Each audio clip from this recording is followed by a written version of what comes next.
All right, welcome to the Insight LSAT mini LSAT prep course. This is lesson 5, analytical reasoning, sorting games.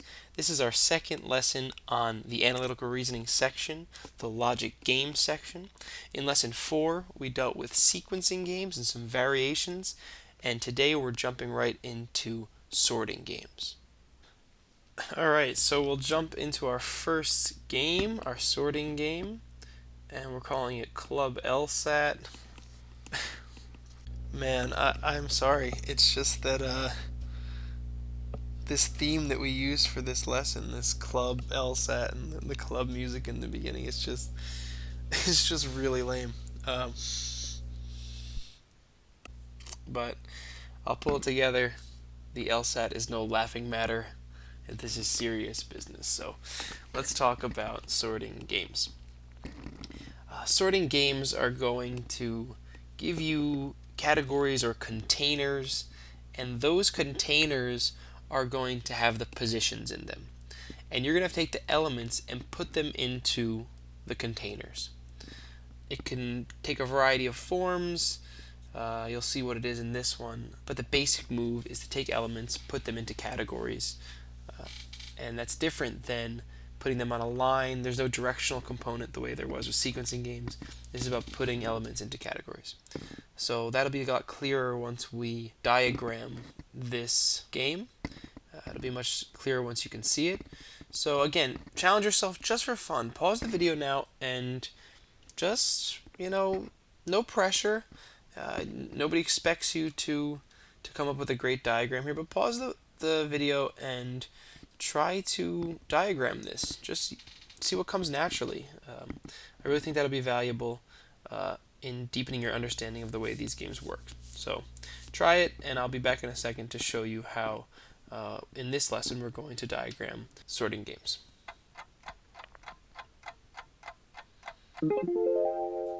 Alright, let's take a read through and we'll work through this slowly. Each of 7 DJs, Kyler, Marky, Puck, Queenie, Sansa, Toms, and Ursula, okay, there are our elements, is to be booked at one of 3 clubs, Wax, Yas, and Zest. And there are our categories or containers. Each DJ will be booked at only one of the clubs, and every club books at least one DJ, and then we have our rules. So how I'll start this one is by putting down my categories or containers, and that's W, Y, and Z.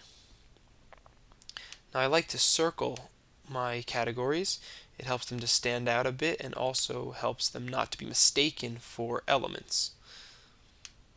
So there are my categories. I'll have my roster of elements.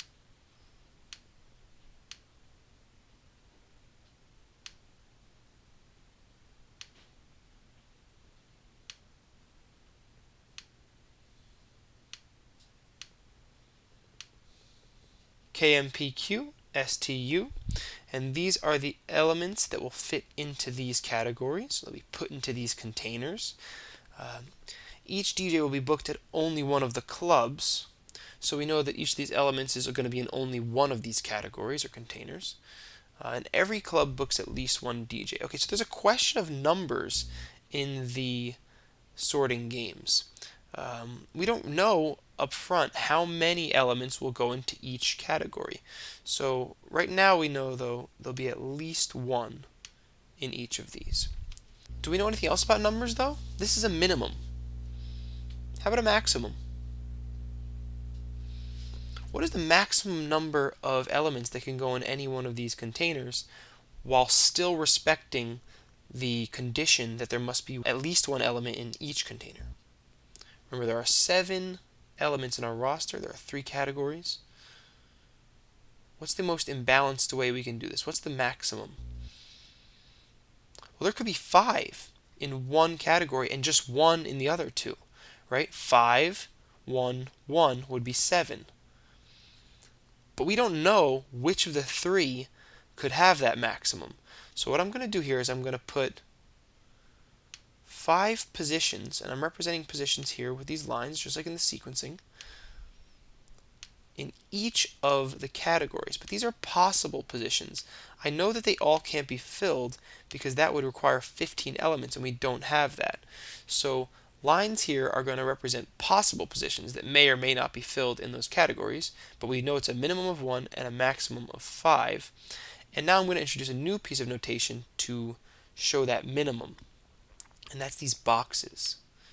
These boxes are going to represent required positions, positions where we know something's going to be in there.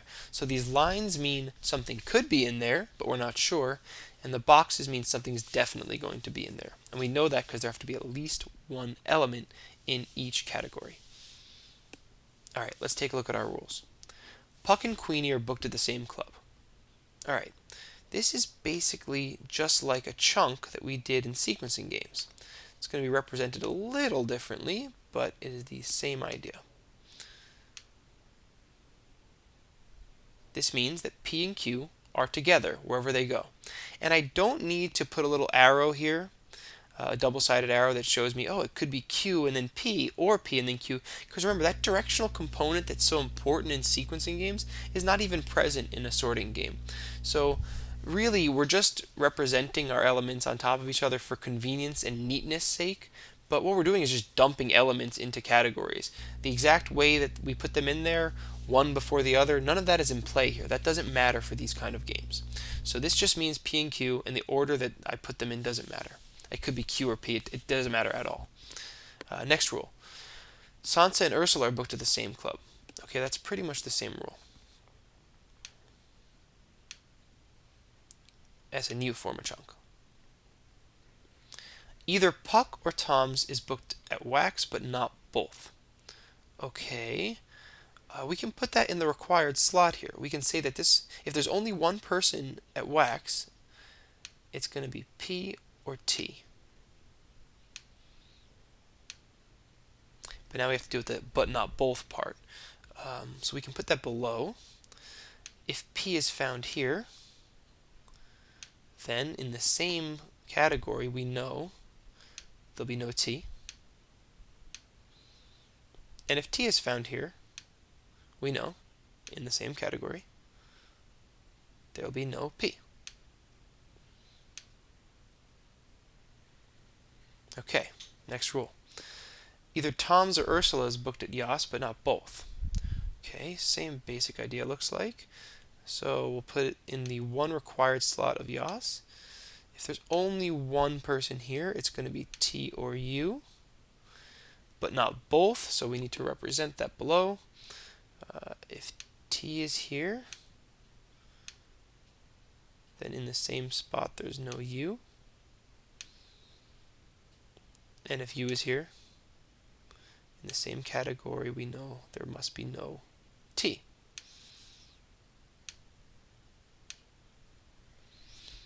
But now let's pause for a second. Look at this. T is in two rules here that are fairly limiting. We can learn a little bit more now. We can combine these rules. We know that if T is in one of these, we know what's in the other one. Do you see that? If T is in Y, we know automatically that T can't be in W anymore because each DJ only goes into one category. So if T is in Y, we know that P is in W. And the other way around, if T is in W, we know that U is in Y. Okay, so let's try to represent that. If T is in Y, okay, we can just make this rule more complicated. If T is in Y, then we know P is in W. We'll just connect these. And remember, we just follow the arrows. If we see that T is in Y, we follow to find the implications. Then we know U must not be, and we know P must be over here, and we know T is not over here. So we just keep following the arrows to find the implications. But let's represent the other one now. If T is in W, then we know U is in Y. And we can keep combining. We know something about P and U as well. We should represent that. If T is in Y, P is in W, and so is Q.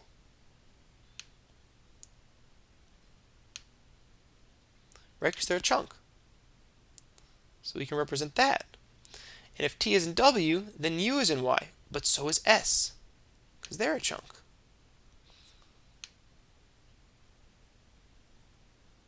So we've learned quite a bit from combining these rules. We just have to make sure to follow the arrows and not get confused. Just follow the arrows in the direction they point. Alright, let's see the last rule. More DJs are booked at Zest than at Yas. Okay, a numbers-based rule. What do we do with this? How do we represent this? Well, what do we know about the number of elements that's going to go into Z now? It's got to be more than the elements that are in Y. And we already know that Y has to have at least one element. So what does that mean for Z? It's got to have at least two elements. Because it can't have one, because that won't be more than the one that Y has. So there has to be at least one in Y and at least two in Z so that Z can be more than Y.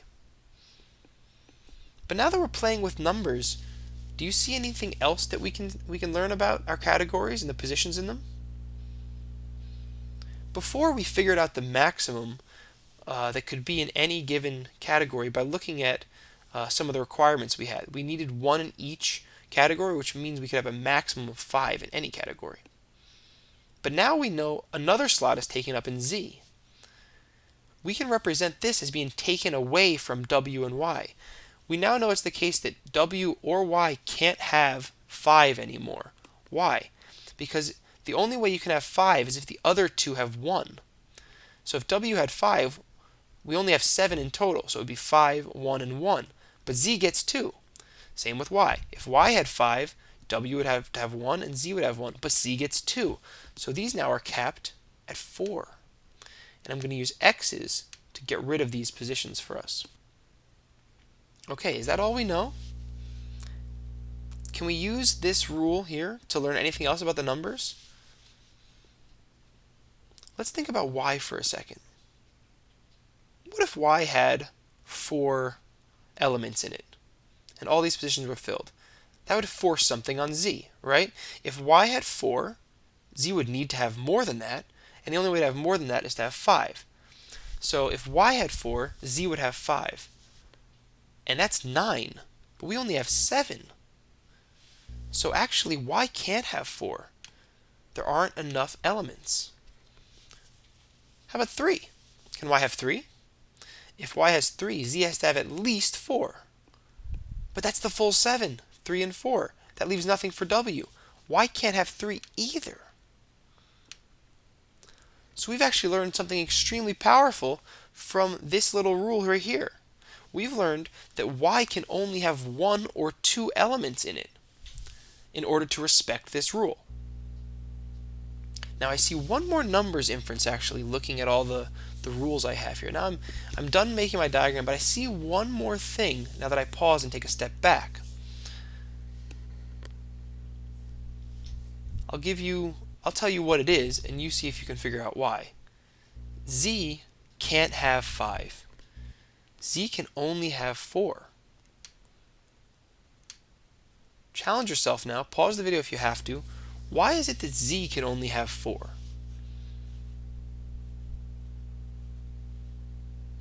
What is it about W and Y that makes it such that Z can only have 4? Okay, well, remember how having 5 had to work out. If a category had 5 elements in it, the other two had to have 1. But now we know something about W and Y that indicates that that's not possible. There can't be 5, 1, and 1 here. Why? Because we're either going to have P or U here. T can only be in one of these. Now, T doesn't have to be in either of them, but T can only be in one of them, which means we're either going to see P or we're going to see U. And both P and U come with a friend. There's a chunk involved. That means that if T is in W, we're going to get U over here, and that's going to bring in S, which means there'll be 2 in Y.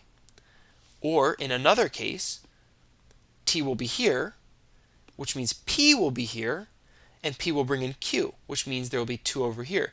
So in either of these cases, there's going to end up being 2 in one of these. They'll either be 2 in y or 2 in w, which means that there's never going to be a situation in which there's just 5, 1, and 1. The most imbalanced we could have here is 4, 2, 1, or 4, 1, 2. That's a pretty important inference, and it involves understanding all of the rules working together. So now I'm going to consider this diagram complete, where we've done some work with numbers, we know some things about our elements, and we have a lot of inferences made on the diagram. But if this was confusing to you, and you don't see how I did the numbers thing, or why we have certain rules the way they are, back this video up a little bit and watch this again. This is our main example for sorting games, so it's important that you understand how I created this diagram and what everything in the diagram indicates. And now we have that opportunity to test our diagram, just like we had in basic sequencing, because the first question of every game is going to be a possible assignments question. For sorting or for sequence, it doesn't matter. And remember how this works. What the possible assignments question does is it tests your understanding of the game. It tests your understanding of the rules. Basically, it makes sure that you're reading the rules correctly. And indirectly, to test your understanding of the rules, or the fact that you read the rules correctly, is to test your diagram, because it protects against you misreading a rule and representing that rule incorrectly on the diagram. So we're testing our understanding of the game and testing our understanding of the diagram with this first question, a possible assignment question. As a refresher, I will tell you that the way we do this is by not actually looking at the answer choices first. We go rule by rule, and then we look back at the answer choices just for the one rule at a time and see if that answer choice betrays that rule. If it does, it's incorrect, we cross it out and we move on. And we do that for each rule until we're left with only one answer choice that does not betray any of the rules. So go ahead and pause the video now, and then I will be right back to walk us through this possible assignments question.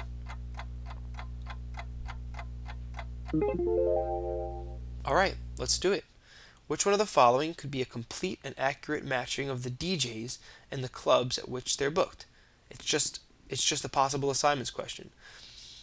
Let's look at the rules one at a time, and then we'll go through the answer choices and see if it betrays them. Puck and Queenie are booked at the same club. So I'm now going to look at the answer choices, looking only for Puck and Queenie together. I'm going to have it single focus. Puck and Queenie, good. Puck and, where's Queenie? This answer is wrong. Puck and Queenie, good. Puck and Queenie, good. Puck and Queenie, good.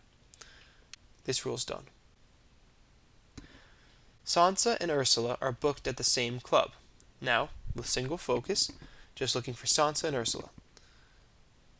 Ursula, where's Sansa? They're not together. This one's wrong. Sansa, Ursula, good. Sansa, Ursula, good. Sansa, Ursula, good. Done with this rule. Either Puck or Tom's is booked at Wax, but not both.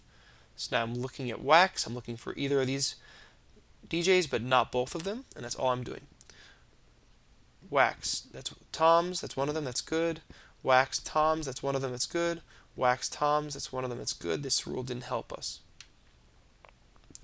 Either Tom's or Ursula is booked at Yas, but not both. Okay, same deal. I'm looking just for that.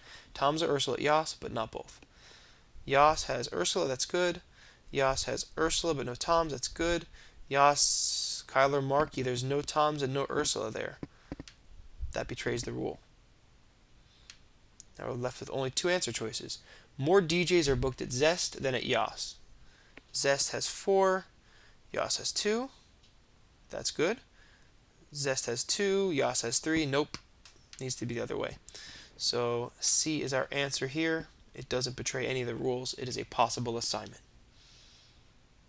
Alright, and now getting to our first question that really utilizes the diagram. Pause your video, try this question, and then I'll be back in just a moment to show you how to do it.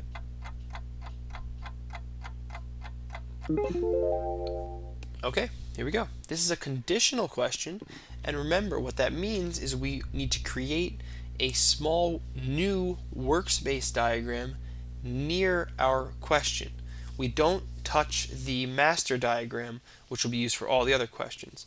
And this is a pretty complicated diagram. I wouldn't recreate this entire thing as my workspace diagram.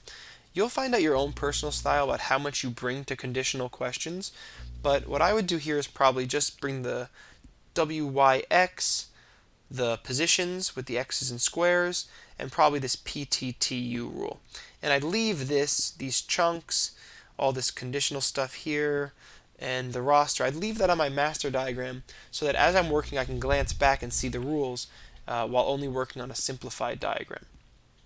But for now, let's pretend this is that workspace diagram, and let's put our condition in it and see what happens. This question is going to show us really how numbers are very important often in sorting games.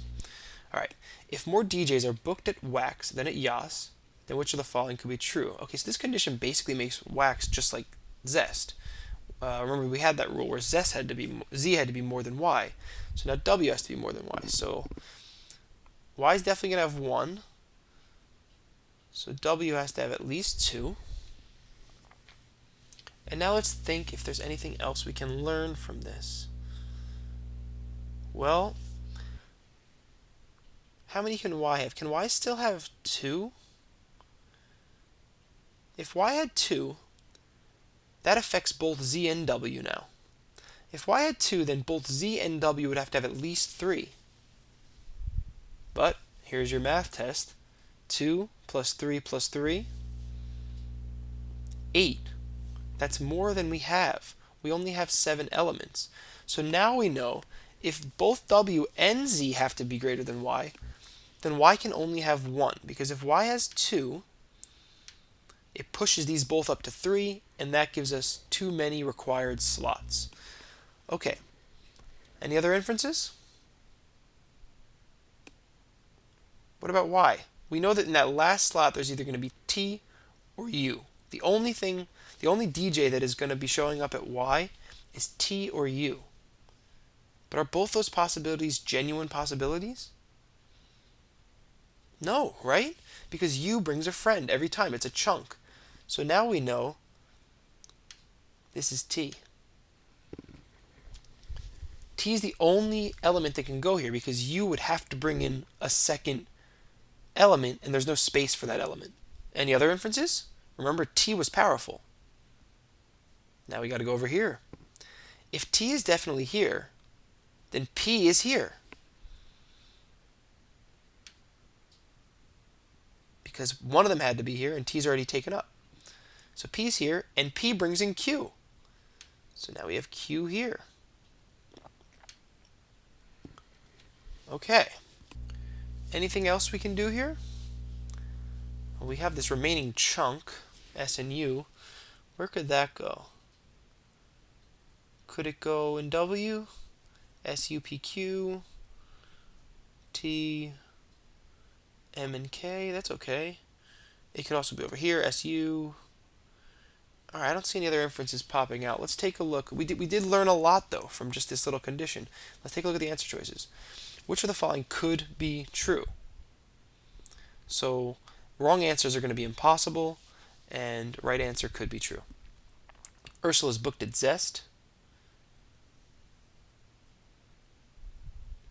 Yeah, I think that's okay. I think that's okay. But I'm not so confident just yet. Let me keep going. Kyler is booked at Yas. Nope, only T is going to be at Yas. Tom's is booked at Wax. Nope, Tom's is at Yas. Marky's booked at Yas. Nope, only Tom's is at Yas. Puck is booked at Zest. No, we had to force Puck into Wax. So this is okay. A was right actually. It turns out that Ursula could be at Zest. It could be SU, and then we'd have to put M and K somewhere else. But yeah, we can have Ursula at Zest. This is the answer. Do you see how keeping an eye toward numbers, asking questions about numbers, was really important here? Once we knew that there were at least 2 in W, and we already knew there were at least 2 in Z, because we were thinking about numbers before, and we had our maximums, and we already knew a lot about Y. We already narrowed Y down to 1 or 2. Then we just ask ourselves a question about numbers for Y. Could it be 2 still? Because that has implications. If it's 2, there are implications for W and Z. And it turned out that those implications were not acceptable. They caused us to have to accommodate too many elements. We only had 7, we needed 8. So this question really demonstrates that numbers can be a very critical component of sorting games, and you should keep an eye out for that and make sure you use the notation that tells us numerical inferences. Okay, another question for this diagram. I've included this question for a very particular reason.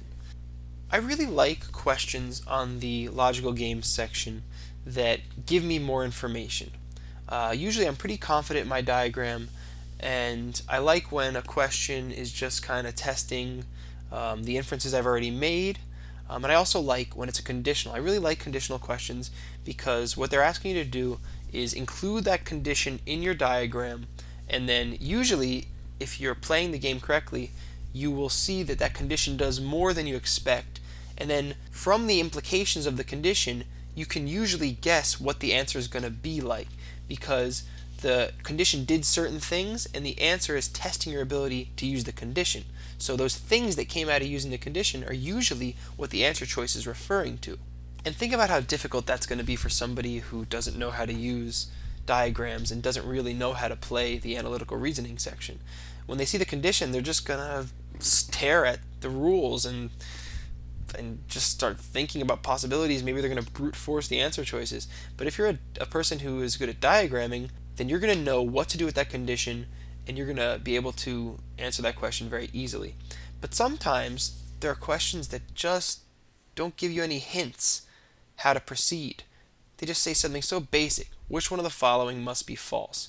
And those can be frustrating because you don't have an idea ahead of time what the answer choice is going to be about, the way you would with a conditional question.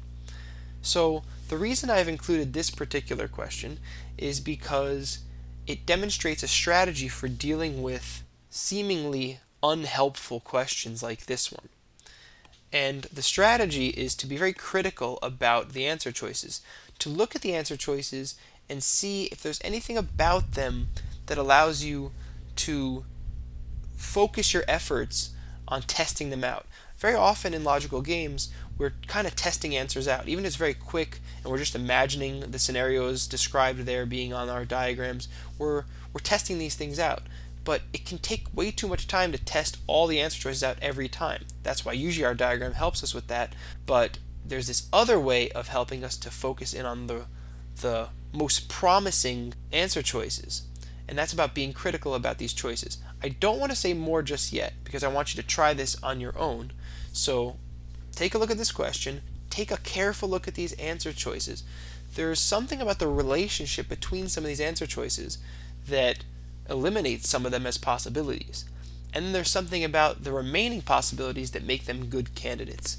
I'll leave it vague for now, take a look, and then I'll come back with another hint, and then we'll see what you can do then.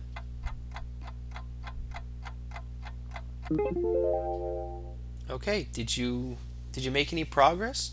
Were you able to answer this question? Things become a little easier if I give you this hint. 3 of these answer choices are identical. I don't mean identical in that they use the exact same elements. I mean identical in their implications. And that's because some elements have the same force or power as other elements. So there's one hint. The second hint is that the 2 remaining answer choices are very limiting. They do a lot. They have inferences built into them. Immediately when you imagine those scenarios, inferences come with them. And usually answer choices that bring a lot of inferences with them, that force other elements around, are good candidates for must be falses, right? Because the more limiting an answer choice is, the less likely it can happen. So there's 2 hints. If you didn't get it the first time, pause the video and take another careful look at these answer choices and see if you can find the 3 that are, I guess, logically identical, we would say, and the 2 that are really limiting, that are good candidates for must be false.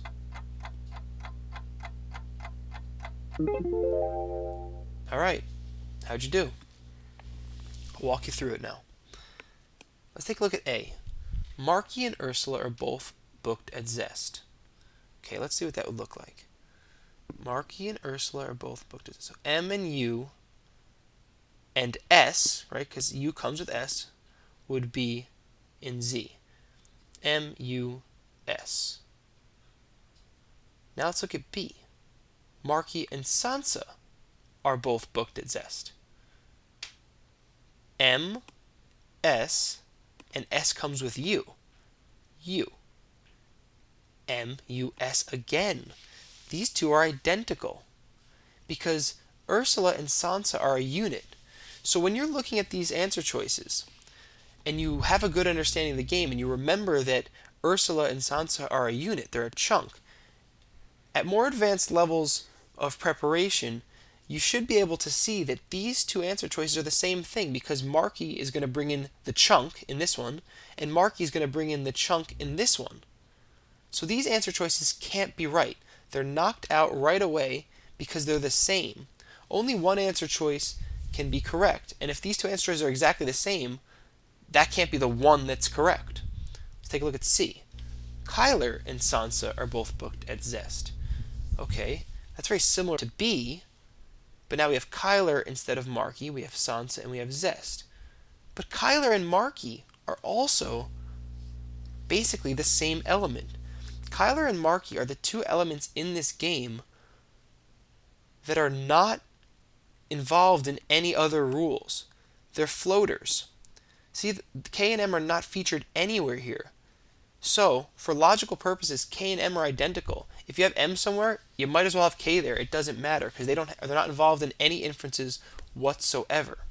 So if you saw that, then you would see that Kyler with Sansa, and by the way, that's going to bring in U, the K with S at Z is the same as M and S at Z because there's no difference between Marky and Kyler, and all the other elements are the same. So we can also get rid of C because C is the same as B and A. These are all three answer choices are logically identical. Now, do I expect you to see that at this point in your preparation? Absolutely not. I'm just trying to, and I'm doing this throughout the course, trying to give you a range of difficulty with our strategies, a range of difficulty with the questions that I'm asking you, so that this is a course that's helpful for people at all levels, and also so that you can revisit some of this stuff and constantly find the course to be helpful at each level of your preparation. So this could have been tough for you at the beginning, and if you're just starting out, this is not something I expect you to see. But at higher levels of preparation, this is an advanced technique that allows me not to waste all this time trying out all these answer choices because I see very quickly, oh, yeah, this is the chunk of S and U, and these are the same answer choice. Oh, K and M, those are both floaters. So merely substituting a floater for another floater and leaving the rest the same, that doesn't do anything. These answer choices are the same, and identical answer choices can never be correct. Okay, now there are two answer choices remaining, and remember I said that the two remaining answer choices were going to be very limiting. Do you see why that's the case? Let's take a look at them one at a time. Puck and Sansa are both booked at Wax. Puck and Sansa, that should strike you immediately as very limiting because Puck is a chunk and Sansa is a chunk. So if you're asking me to put two chunks in one place, that's a red flag because moving two chunks into one place is very limiting. Now there's only going to be a very limited number of ways that the rest of the game can play out, and that might interact with another rule and ruin things very quickly. So if I see two chunks going in the same place, or I see an answer choice that involves two chunks, that's a red flag for me that demonstrates this might be my answer. This might be something that breaks the game and must be false. Now let's look at E. Kyler and Sansa are both booked at Wax. This one's actually very limiting also. Do you see why? Imagine this being the case. K and S are going to go on W. So we know K is here, S is here. We know S brings in a chunk, so U is here. K, S, U. U can't be over here. So T is here, and P is here. Uh-oh. That interacts with another chunk and really messes things up. Now I know there's a lot to keep track of there, so I'm going to write this out for you. Usually we wouldn't test out answer choices on even our workspace diagram. You draw even another quick diagram if you really wanted to test out an answer choice and you couldn't just see it in your head. But I'm going to show you here just to show you why E is actually our right answer, even though This looks like a good candidate. D looks like a good candidate because it deals with 2 chunks. It actually is okay. It doesn't have to be false. E has to be false. Now watch. Okay, Kyler and Sansa are both booked at Wax. Kyler and Wax. Sansa and Wax.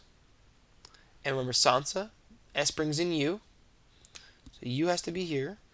Now I'm looking for another place where U is featured here. U can't be here. That means T has to be here.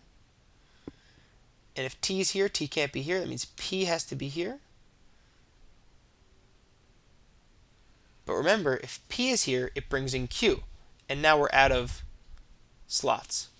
Q would have to be in here because P and Q are together, yet there aren't enough spots to include Q as well.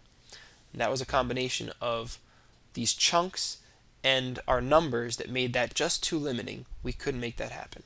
So this was a more advanced part of the lesson. Again, I said it before, so don't be disheartened if you had a hard time following or if you feel like you couldn't do this right now. Again, when we deal with advanced things and you're a student who's at the beginning of preparation, just kind of experience it for now and take it as something that you could get to, an aspiration of yours, a goal. Because these are the sorts of intuitions that a very well prepared LSAT student has.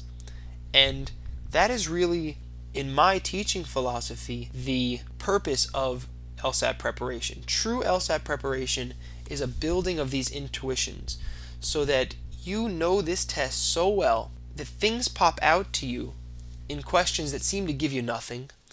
Inferences pop out to you on diagrams. Answer choices on your LR or your reading comprehension sections pop out to you because they fit certain patterns. This is intuition. This is this kind of sixth sense about the LSAT that just comes from deep knowledge of it that really allows top scorers to get these top scores. So I hope that seeing this intuition in action here and at other points throughout the course can kind of inspire you to shoot for this. You can get this. I really believe that anybody can build their intuition on the LSAT. It's a test that really can be practiced and can be learned. It's unlike other tests that you have to know a lot of background information. You can learn how to play this game called the LSAT. So if you're a beginning student, look at this and say, I want to learn how to play the LSAT like that. And on the other hand, if you're able to do this already, congratulations. You have a good intuition for the LSAT. Keep preparing and you're going to do great. And now some homework for you for what we're going to call unfixed number sorting games.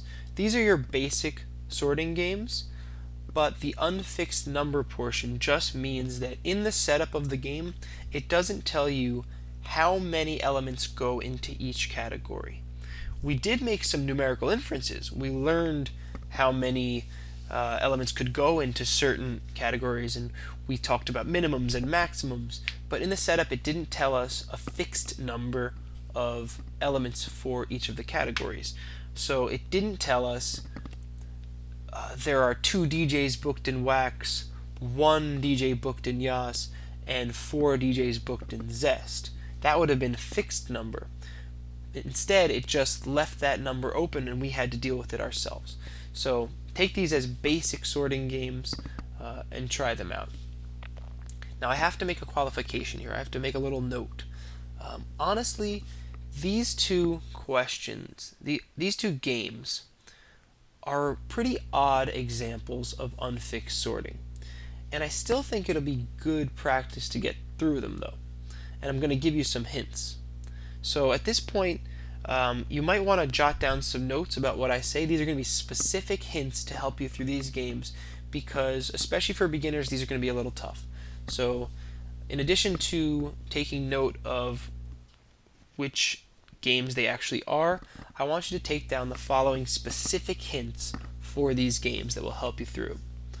Okay, for the first game, Prep Test 30, use the letter U, like unicorn, and S, like Samuel, for your categories. And for the second game, use in and out as categories. And another hint for your second game, don't try to put separate slots for the national origins and the types of literature. Just group these things together. It's going to be about novels and plays, French novels, Russian novels, French plays, Russian plays. Don't make separate slots for French, Russian, novels, plays. Just make all of your elements the combination of the national origin and the type of literature. So one element will be French novel, another element will be Russian play. Just group those things together and you'll have a better time with this game. Last note about this second game, it's really a very odd game. It is technically an unfixed number sorting game, so I included it. I want to give you an opportunity to challenge yourself. But this is a fairly unique game in my experience. There's not a whole lot that the diagram actually does for you, and that, I promise you, is a very rare occurrence. So generally speaking, try these out. By the end of your preparation, you should be able to at least get through any game. And these are technically examples of unfixed number sorting, but they are odder and they're a little bit tougher than your average unfixed number sorting, which was more like what we did with the DJs. So if you feel like you need to see an easier one first, give it a day or a little bit of time, or just go back now and revisit the first part of this lesson and revisit how we built our diagram for the DJ's game, how we dealt with the diagram, how we made inferences, how we answered questions, all of this stuff. And then you should try these homework questions. And then keep an eye out in the other prep tests that you have at your disposal for unfixed number sorting games that might be more typical. Remember that the way that we've constructed your homework is by using only certain prep tests and looking for the various game types and question types that are featured in those prep tests. And that's so that you, moving forward, know which prep tests are kind of tainted, right? Which prep tests have already been looked through and used, and you know which other prep tests, that is all the other ones that aren't in this course, that are open for you to do practice on. That's a very important part of your preparation, that you know which prep tests have already been touched upon and which haven't, because if you've already done some random questions from a prep test, for instance, let's say you've already done some things from prep test 30, you don't want to also be using prep test 30 sometime down the line as a practice test, a full practice test, because that's not going to give you a true indication of your performance. It's going to give you a little bit of a cheating indication because you'll have already seen some of the questions, and that's not a true indication of what you might do there. So that's how we designed the homework, and because of that we ended up with some weird examples of unfixed number sorting. Still, give them a try and see what you can do. Again, if this is the first lesson, if this is the only lesson you're looking at, for instance, or you don't remember from the other lessons, just how you read this is Prep Test 30, Section 1, Game 1, and this page number refers to a book put out by the Law School Admissions Council called The Next 10 Actual Official LSAT Prep Tests. It is orange and purple, the cover, and is part of the LSAC LSAT series. So, good luck with this homework. So we'll consider unfixed sorting games to be our most basic sorting game model. And at this point, we're going to talk about variations to that model, just like we did with sequencing games. Each of these will be sort of like a game type, but again, remember, don't get too locked into that way of thinking. But these are variations on the sorting model that you will see in the various prep tests, and you should know how to handle them. Okay, our first variation is going to be fixed number sorting. We just did unfixed number sorting and defined that as our basic sorting game, so let's talk about fixed number sorting. This is sort of what you might expect. Fixed number sorting games are games in which the setup tells you exactly how many elements are going to go into each of the categories or containers. Besides that, it's not so different from what we've already done. So you can pause your video now and try this one on your own. You probably can do it. But whether you find it difficult or easy, I'll be back in a few moments to show you how to diagram it.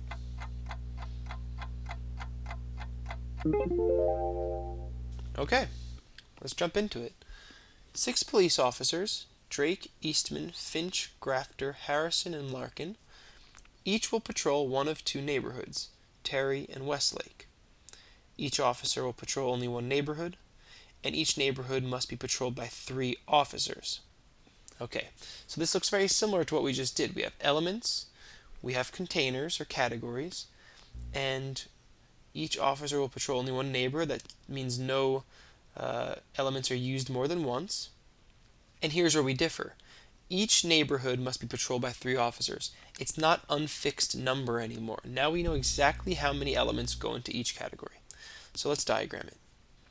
First I have my categories, Terry and Westlake. I'm still going to circle them.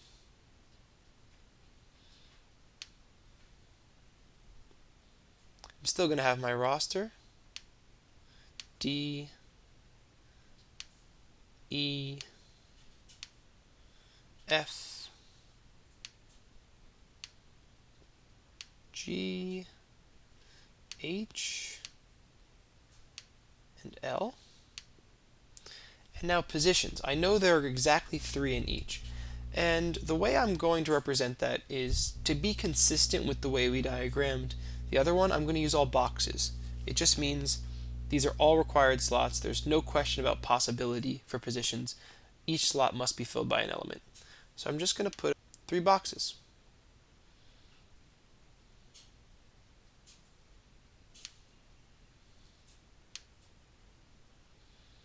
Three there, and 3 here. So we have 6 elements, 6 slots, and we have to fill all those slots with the elements. So far, so good. Let's look at the rules. Eastman and Grafter must patrol the same neighborhood. Okay, no big surprise there. It's just a chunk. We dealt with this in the last game.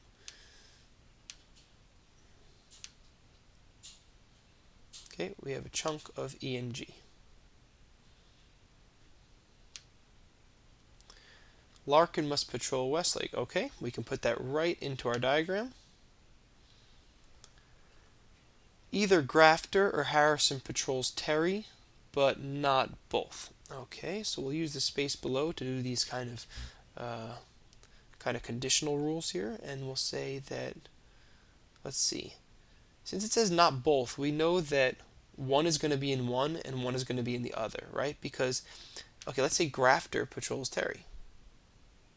We know Harrison doesn't, but the only way for Harrison not to patrol Terry is just to be in the other one.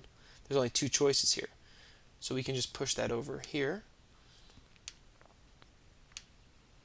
Similarly, one of them has to be in T, right? So if we see H here, we can know we can draw the arrow the other way. So we know they have to be separate. That's basically what this rule says, because there are only 2 categories. And we can then put the other one. If Harrison is here, we know G is going to be over here. And similarly, if we see G here, we know Harrison's over here.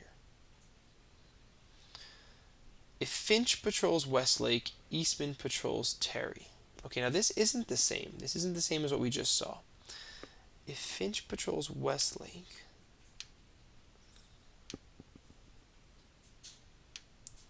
Eastman patrols Terry. And now,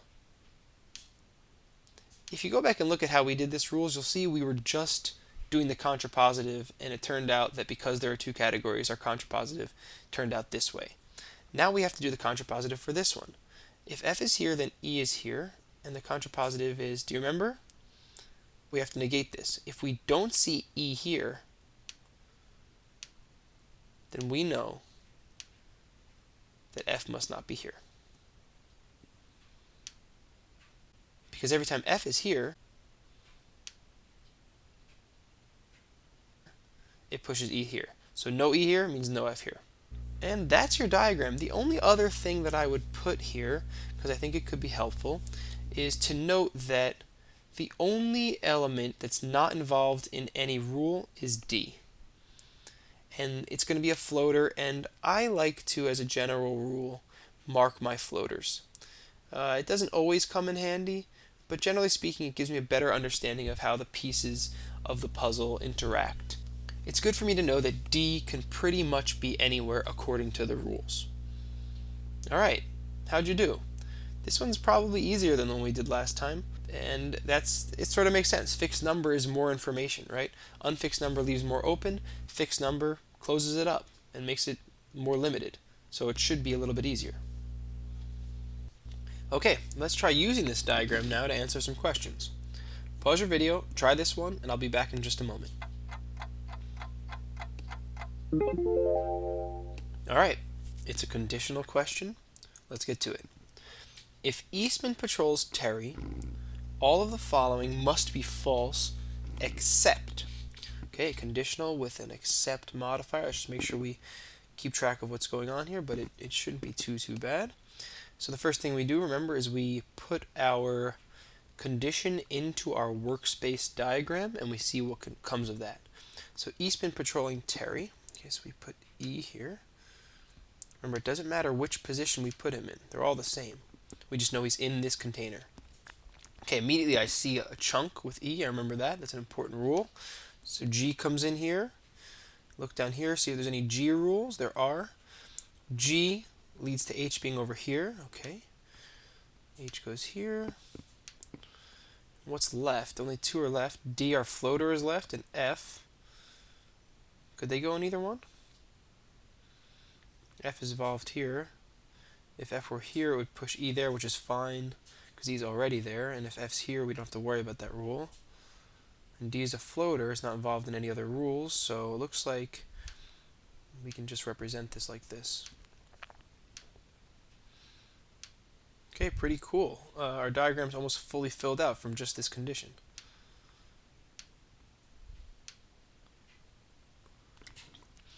Now, this should be pretty quick since we have an almost filled out diagram. All of the following must be false except. So our correct answer, because we're using the except modifier, our correct answer could be true. All the wrong answers must be false. Okay, Larkin and Grafter patrol the same neighborhood. Nope, they're in different ones. That must be false. Drake and Finch patrol the same neighborhood. Nope, they're going to have to be in these two slots. We're not sure exactly how, but they're going to have to be different neighborhoods. That must be false. Eastman and Larkin patrol the same neighborhood. Nope. Harrison and Finch patrol the same neighborhood. Yeah, that could happen. That's not a must be false. There's your answer. And just for instructional purposes, again, I'd move on here. I might have even scanned and tried to find that one first, but again, I'm moving a little bit more slowly when we're doing this lesson just so you can see why the wrong answers are wrong. But E, Harrison patrols Terry. Nope, he's in Westlake. Alright, not too bad, right? Our diagram served us well. And we have another question. This is one that doesn't give us a whole lot. It's asking us about which of the following situations completely determines the assignment of officers to neighborhoods. So a little hint for you before I send you on your own for this one. Keep a critical eye on these answer choices. Which ones are really limiting? Which elements that are involved in the answer choices are the elements that do a lot, that start making inferences? Because the elements that are involved in making a lot of inferences or are involved in a lot of rules are probably going to be the ones that are capable of completely determining the assignment of officers to neighborhoods. So try it on your own, look for that limiting or really involved element and see what you come up with. And I'll be back in just a second.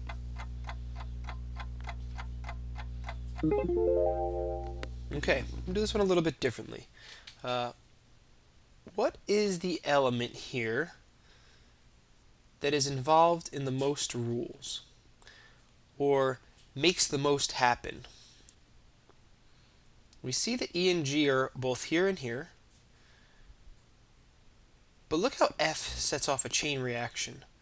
F, follow the arrow to E, follow the arrow to G, follow the arrow to H. That's a lot of determination. And so, because of that, and because we were wise when we put together our diagram, and we linked rules appropriately, and we didn't put rules all over the place, but we linked rules that were related, we can see that F is very involved. It leads directly to something, which leads to something else, which leads to something else. A lot of determination is already happening there. So, being somewhat strategic about our answer choices, and knowing that F is so limiting, I look first to the answer choices for F. and I see one. There's one answer choice that involves F, and it does in fact trigger this rule, because this is a rule that is involved only when F is patrolling W. So let's see, does that actually completely determine the assignment of officers to neighborhoods, as I suspect it could? Okay, well, if F's here, it puts E here, it puts G here, it puts H here. That means this is done, and if this is done, this must be done too, because there's an exact number of positions for elements. So C is our answer. And the way I was able to see that without messing around with the other answer choices is by looking to the elements that are most involved in inferences. And here I saw that F was involved in a long chain that had a chunk involved, and I just felt like that was the one that was doing the most determining. A little side note for this question, just to point out something that we've dealt with before. A and B are the same answer. Just want to point out another way that another opportunity for you to see something like this. A and B are definitely wrong because Eastman and Grafter are in a chunk. So if the rest of it's the same, Eastman patrols Terry, Grafter patrols Terry, then these can't be right because they're the same answer logically speaking. And your homework for fixed number sorting, just one in this set of practice tests, but they do come up. They are usually a little bit easier in my experience, but still try this one out for some practice. Now our next variation on the sorting model is called conditional sorting. And this is kind of the counterpart to relative sequencing. Remember what relative sequencing was? Relative sequencing games were games defined by their rules, where their rules were all relational rules. We didn't know about any assignments of elements to positions. Similarly, conditional sorting is defined by its rules. The rules are all relational rules. They don't tell us which elements go in which positions, but they tell us about relationships between elements, and in particular, they involve all conditionals. Now, I know you know what conditionals are because we did them in lesson 2, and then we really worked through using them throughout the whole course, so you know what's up here. But the rules are going to be all conditional rules. It'll test your ability to understand these. And remember, what do we do with conditional rules? What's the extra bonus that we get when we work with conditional rules? We always get a contrapositive. So don't forget the contrapositive when you're doing conditional sorting. Now, it may be a little bit hard to anticipate how to make this diagram, but again, I do believe there is a value in you trying this blind before you know how I do it, and just take a stab at this. Try to diagram this game and see what you come up with. Pause your video and I'll be back in just a moment.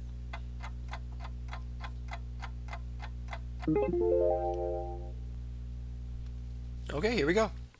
A chef will choose from 8 ingredients: barley, carrots, duck, endive, fenugreek, garlic, ham, and kale when making a soup.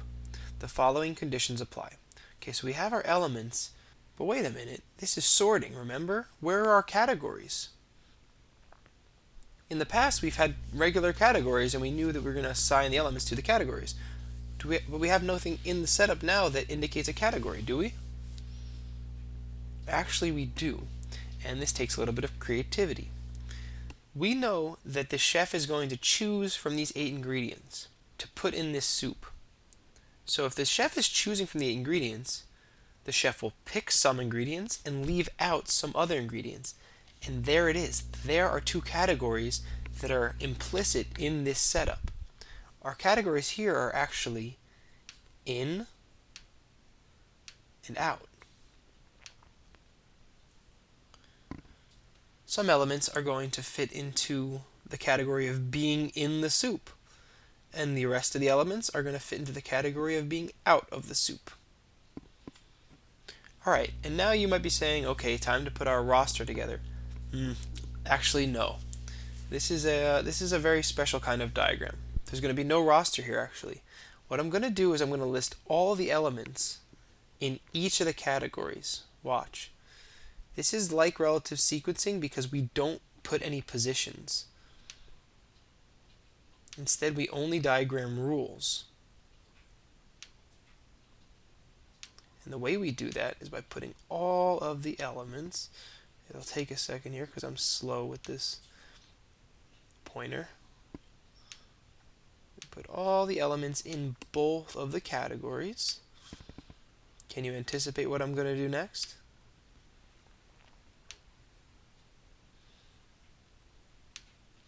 They're all conditional rules. What do you think I'm going to do with this?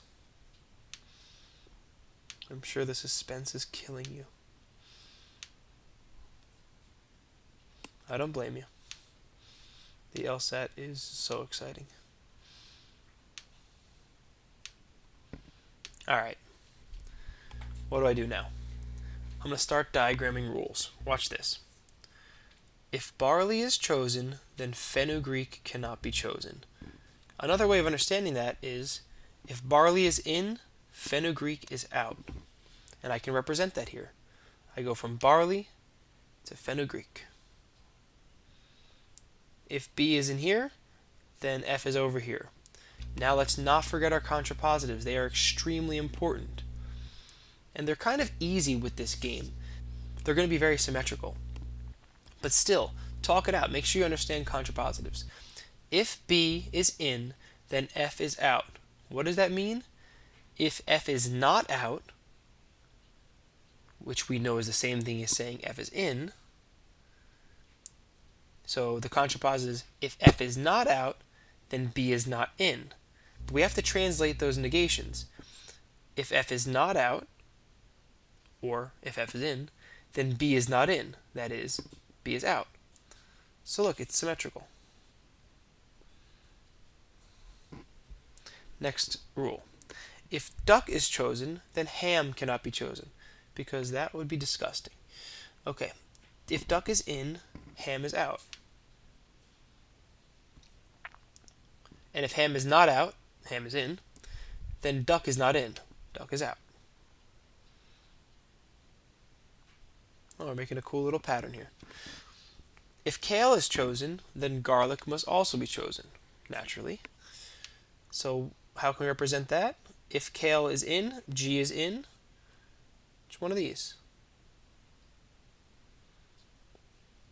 And the contrapositive, if we don't see G in, then we must not have kale in. So again, symmetry. The contrapositive is if there's G out, then there's K out. If duck is chosen, then both carrots and barley must also be chosen. Okay, another rule for duck. Okay, we should be aware at this point that D is getting really involved in a lot of things. It's becoming a limiter. If D is chosen, then both carrots and barley must also be chosen. So if D, then we get C. And we also get B.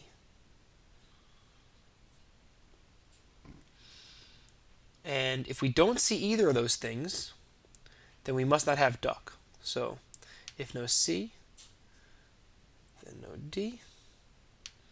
If no B, then no D. Remember, because duck brings them in. So the contrapositive says that if they're not in, duck must not be in either. Okay, and the final rule, fenugreek is not chosen unless carrots are chosen. Remember, unless can be translated as if not. So if no carrots, then no fenugreek is what that means. No carrots, then no fenugreek. Which is the same thing as saying if carrots are out, fenugreek is out. So let's draw another arrow here from carrots to fenugreek. And the contrapositive, if we see fenugreek in there, then carrots must also be in there. Because if they're not, then fenugreek can't be in there. And there's your diagram. Kind of cool looking, isn't it? It's pretty unique as far as game diagrams go. And when we play it, what we're going to do is just think about any certain scenario. So if you're told that kale is in, you just go up to kale and in, and you follow any arrows that come from that. And there are your inferences. Okay, kale's in, that means that garlic's in. And sometimes there'll be multiple arrows, there'll be multiple inferences that can be made, because remember, some rules are related. That's the power of these game boards. So let's say duck is in. If you find out that duck is in, well, you move forward, you find out carrots are in, you find out barley's in, but you keep moving. Keep moving up to fenugreek. If duck is in, then barley's in, and fenugreek is out. You just follow the arrows in only the directions that they point, and that shows you all the implications of anything on here. That's why we don't need a roster, because anything here can be looked at. We know what happens if any element is in and if any element is out. It's a very powerful diagram, and once you get the hang of creating it, they're kind of fun to play on. So let's try it out. Okay, try it out yourself. Which one of the following must be false? Just follow the arrows for the scenarios that are presented in the answer choices. If one sticks out to you, that's fine. There's actually a strategic way of going about this question if you keep in mind that some of these elements are more limiting than others, and thus are better candidates for making things false. But you're free to approach this as you wish, and use the diagram, and I'll be back in just a second to talk you through the question.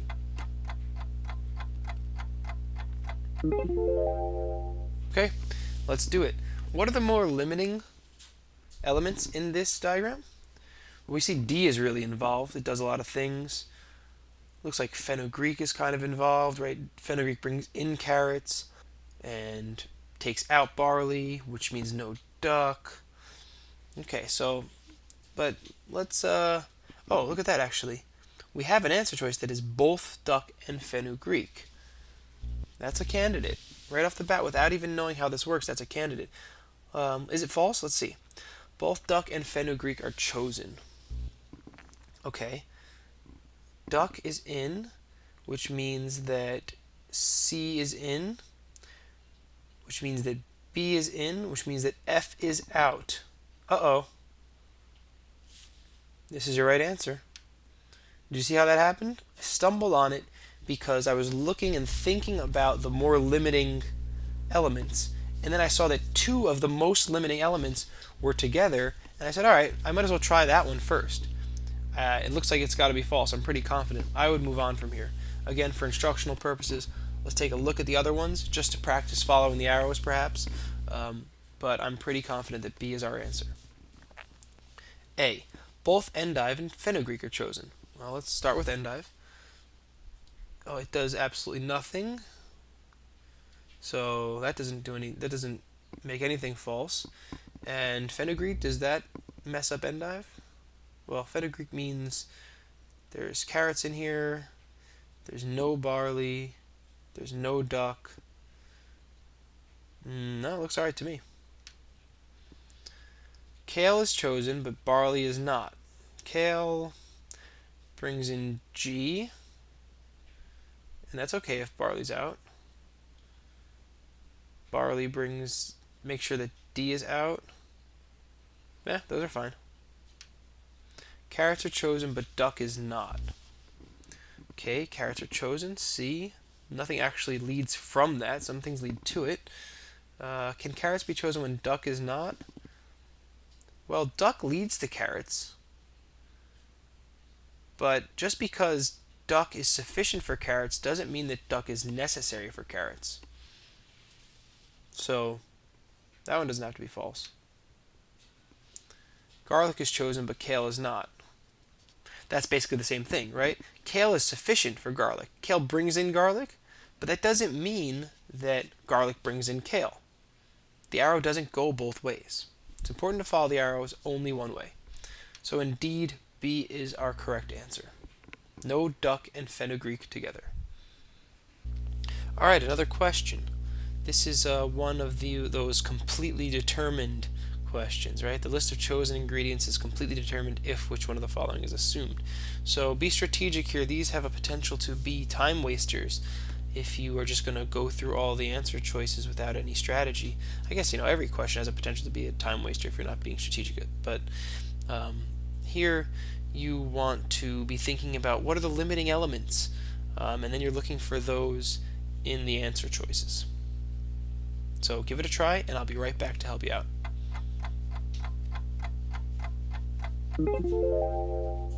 Okay, I'm back, and another confession. I'm tricking you a little bit with this one. Um, there's actually something that I hope popped out to you in this list of answer choices, or something that you realized about the diagram that makes this question extremely easy. This is a gimme. This is a very, very easy question. If it didn't pop out to you, I'll give you another chance to pause your video and take a close look at the diagram and a close look at the answer choices and see if you can find why it's obvious that only one of these answer choices can be correct, and it's immediately correct without pretty much any thought. Because the question is asking us to completely determine things, we should be looking at the diagram and saying, there's something here we've got to deal with in order to completely determine things, and there's only one answer choice that deals with that. So pause it again, take another look, and I'll be right back to reveal the secret of this gimme.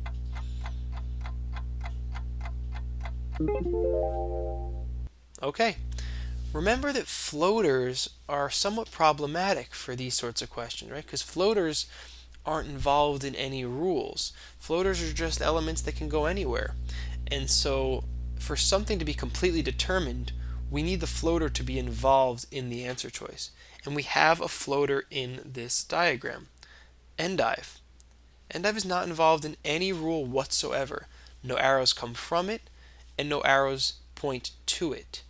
Because of that, no matter what these answer choices say, if they don't involve endive, it's always going to be an open question about where endive is. All the other elements can be decided, and we're still not going to know what to do with E, because E isn't involved or related to any other element. So because endive is only in E, I don't even need to think about this one. I need endive to be determined in order to completely determine, and only one of them tells me an assignment for endive. So E is your correct answer, and that is a little shortcut for getting this one right. You'll find that all of the other answer choices leave endive blank, but I will also suggest to you, if you saw this, just for fun and extra practice, just take a look at each answer choice and just follow the arrows for it and see what else is left out. These will also leave out other things usually, not just endive. So it's good practice to just follow the arrows and keep the elements in your head as you follow the arrows. Okay, this is in, that's out, and this is still remaining. That's a helpful mental skill to start to build. And I have to say, I think that conditional sortings are kind of fun. You have this fun little diagram and you follow arrows around like a map. I think this is one of the more fun game types, and it's usually not too hard. So hope you caught that little trick there, because that's part of thinking strategically about the questions. And here are a couple of homework problems for conditional sorting so that you can practice following those arrows.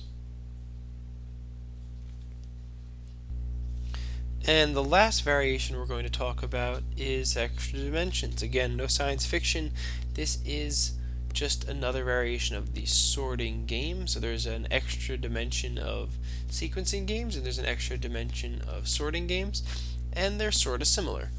But the way that you know that there is an extra dimension in a sorting game is that there is another layer to the selection process, right? So you'll have elements, they'll have to be put in one container, but they'll also have to be put into another container at the same time. And that'll be a lot clearer in just a moment when we go through and diagram this one. But give this one a shot on your own, challenge yourself, and let's see what you can come up with without my instruction. And then in just a moment, I will come back and I will walk you through setting up this diagram.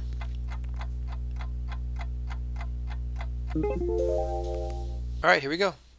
6 volunteers, Dustin, Ezra, Freda, Gaston, Holly, and Lynn, are assigned to assist with events in 3 cities, Portland, Quebec, and Rochester. Okay, right, so you can see that so far this looks like a regular sorting game. We have elements being fit into categories of P, Q, and R. Each volunteer is trained either as a marketing assistant or a vendor assistant, and there's your other layer of categorization. There's your extra dimension. Not only will the elements need to be put into P, Q, and R, but we'll need to know whether each element is an M or a V. Each event is staffed by 2 volunteers in accordance with the following conditions. Okay, so let me put down my major categories here. P, Q, R. Circle them just like I've been doing.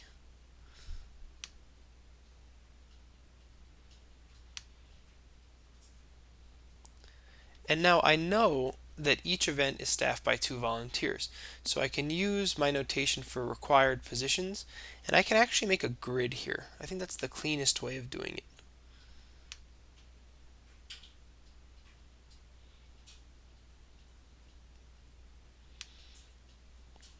Okay, there's your grid.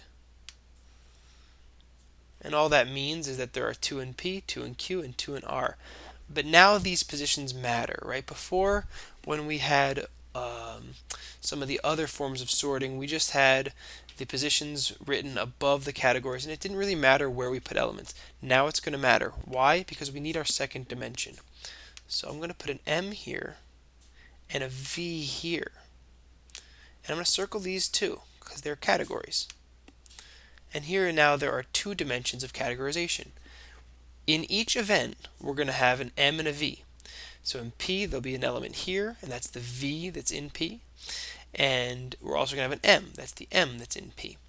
And this is how we'll assign our elements. I'll also put up the roster.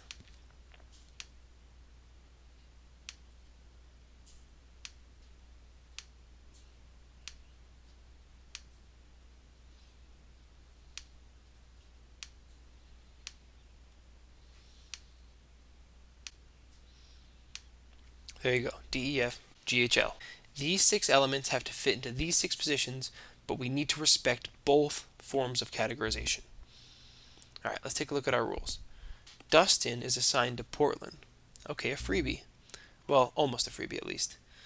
We can put that down here. We can't just throw Dustin into Portland because we don't know if he's the marketing assistant or the vendor assistant. So we just put him here in the same column, indicating that he's in Portland somewhere. We just don't know which one he is. Gaston is trained as a vendor assistant. Okay, very similar.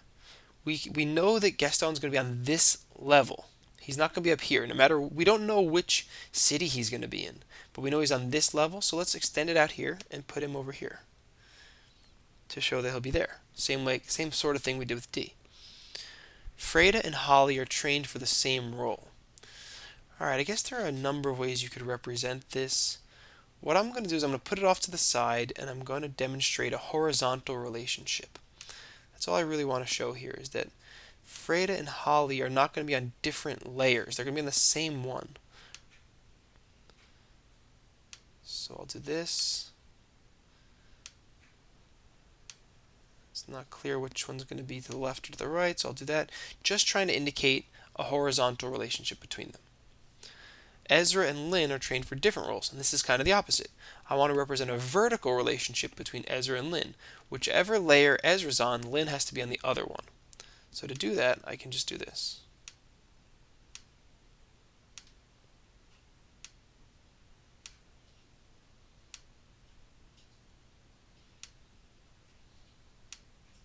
That will show that they have different roles, no matter which city they go to. I guess one thing to keep in mind here, I thought about a few different ways of constructing this rule, and it's just important not to confuse this rule for one that means that Ezra and Lynn have to be in the same city, because they don't. All this means is that they're on different layers. So it could be Ezra here and Lynn over here, or Lynn here and Ezra here, or they could be on top of each other, but that is not what this means. This is not a chunk. I would have drawn this as an EL chunk with arrows pointing that it could be either way if I wanted to indicate that they were right on top of each other. This just means a vertical relationship of some sort. And Holly is not assigned to Rochester. Okay, that's similar to the Dustin rule. No Holly over here.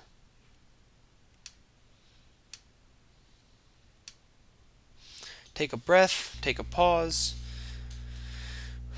I don't see any inferences. Looking at my rules, trying to combine them.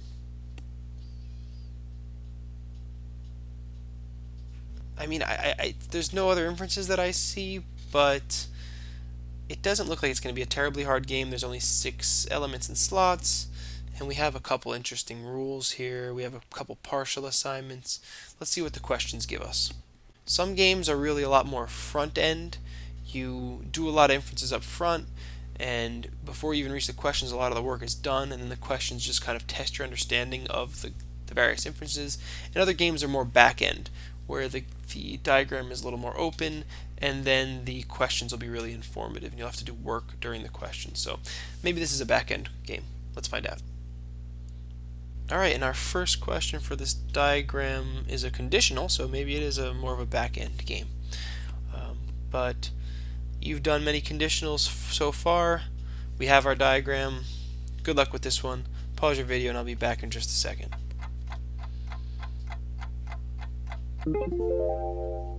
Alright, let's do it.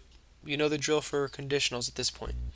If Freda is assigned to Portland, which of the following must be true? So I've got my workspace diagram, and I put in my condition.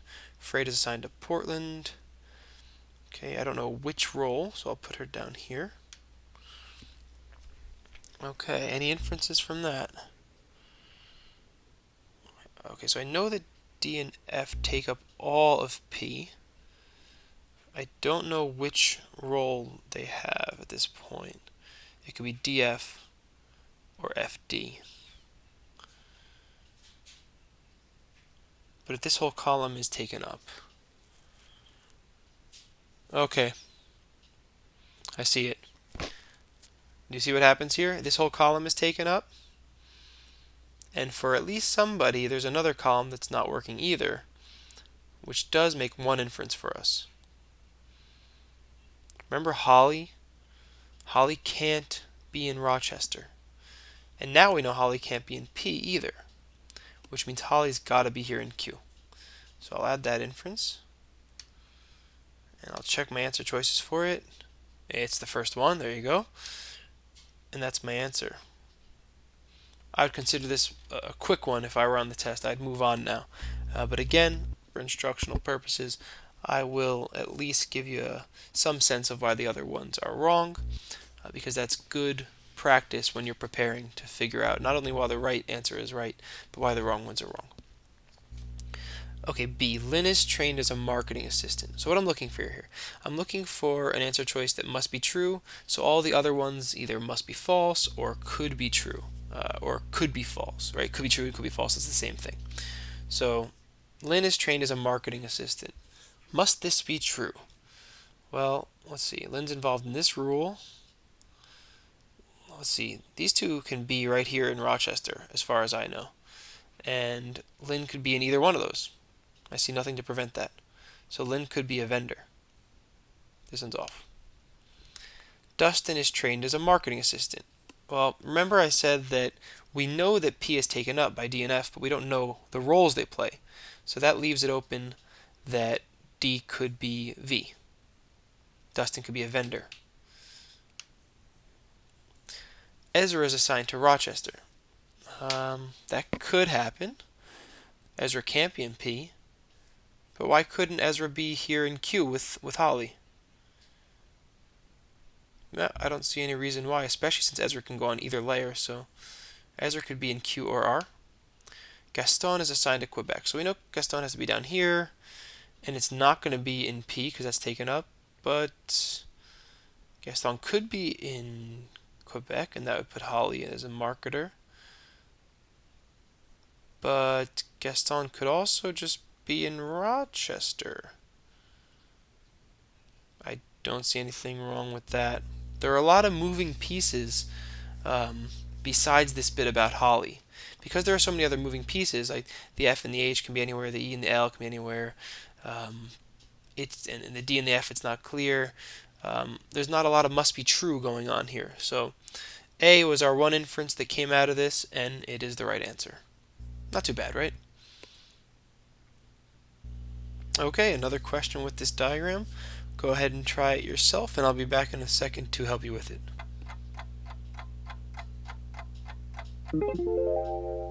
Alright, here we go. This is a little disappointing.